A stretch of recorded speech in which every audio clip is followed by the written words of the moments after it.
Do you turn on or do you numb out? What's your creative response to the world happening right now? That's the most important question we can ask ourselves. Do we turn on or numb out?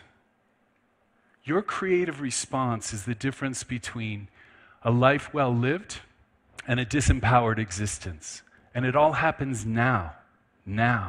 In every moment, there's the opportunity to choose a creative response. One idea, one thought, one action that can change the entire rest of your life. For you, for me, for all of us. We're living in this information age. It's an onslaught, coming faster and faster every day, every second. News, information, data, images, video on our electro screens, our devices, our airwaves, billboards, newspapers. Hurricane hits a town, terrorist attack, police get shot. There's a school shooting, on and on. We're consuming thousands of media impressions a day. What's your response? Do you quietly internalize? Complain that the world's getting just too crazy? Declare, I will not read news anymore? Or do you numb out with cocktails, Facebook, painkillers, pornography, video games, busyness? Busyness is one of the most powerful drugs we can use to numb out. It's frightening, it's overwhelming, it can put us into a state of fear and addiction, abuse, depression. It's causing extreme stress. In fact, stress is the basic cause of 60% of all human illness. It's almost enough to turn you into that person ranting on the street corner, the end is near. How we respond is our choice. And each one of us makes that choice every moment. Instead of numbing out in the face of that overwhelming stress, I'm going to suggest and invite you to make another choice. Turn on rather than numb out. Choose creative response and become a creative responder. We rightfully look up to our heroic first responders, nurses, paramedics, firemen, search and rescue. Martin Luther King said, "Let us be those creative dissenters who will call our beloved nation up to a higher destiny." And if ever there was a time we needed that, it's now. A nation divided, climate change out of control, a mass extinction underway, and a constant and seemingly endless stream of violence in our communities and on our airwaves. When we choose creative response, we are literally creating the world that we want to live in. Rather than suffering through the world we're at the mercy of, we become creators rather than victims. And what if millions of us decided to switch from numbing out to turning on?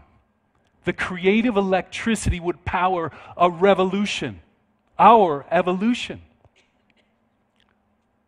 So how do we begin? What is this creative response? It's as simple as switching from consuming to making.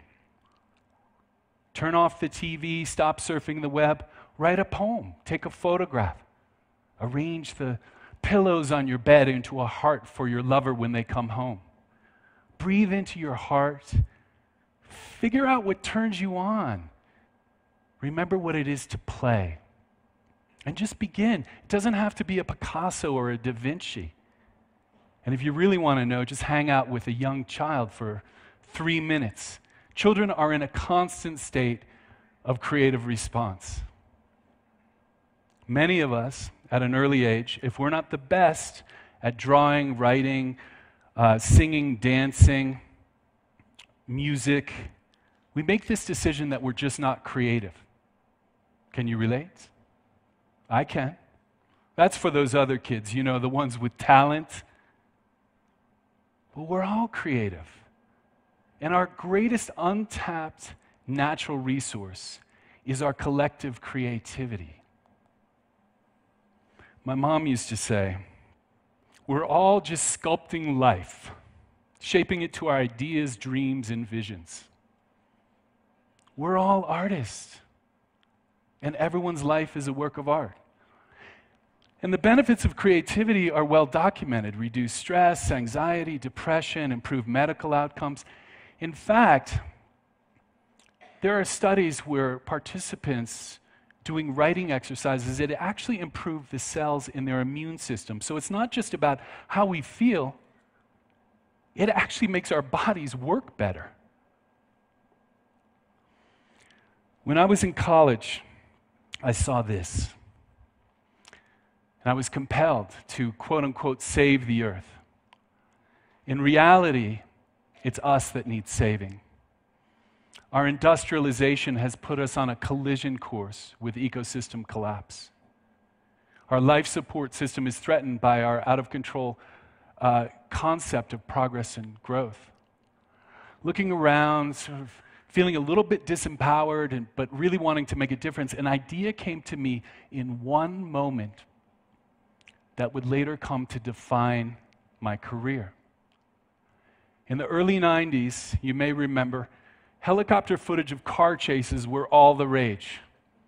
And I thought, maybe we could get more information out about our endangered Earth if we had children spell out letters with their bodies and photographed it from the sky. So we did. With the help of a Coast Guard helicopter, media photographed this and sent it out to millions of people.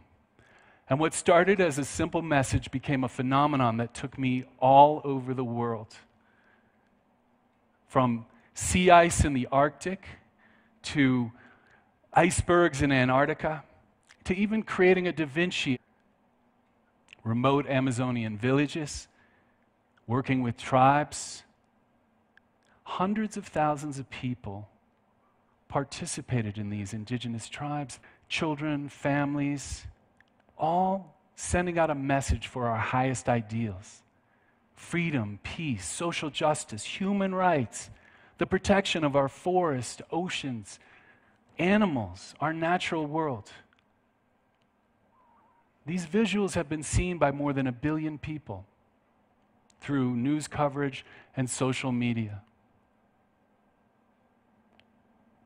And on landscapes of every form, and in big cities like Paris, London, New York, and Hong Kong, and even to Standing Rock, North Dakota, where water protectors are confronting the forces of destruction, while over 350 Native American tribes have united to remind us that water is life.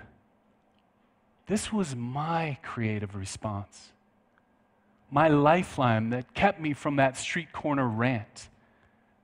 It's all based on the idea that life is precious and meant to be fully lived and worth protecting. There's always a moment in the middle of these where there's thousands of people around, it's a big area, and there's just this moment where it's just me and the sky. I remember I was in Lima, Peru, and we were hundreds of people short.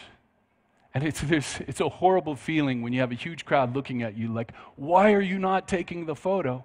When you know you can't do it because there's hundreds of people who aren't there. So all I did, finally it reached a point where I just stood there and I just looked to the sky and I bellowed, Pachamama, más personas, por favor!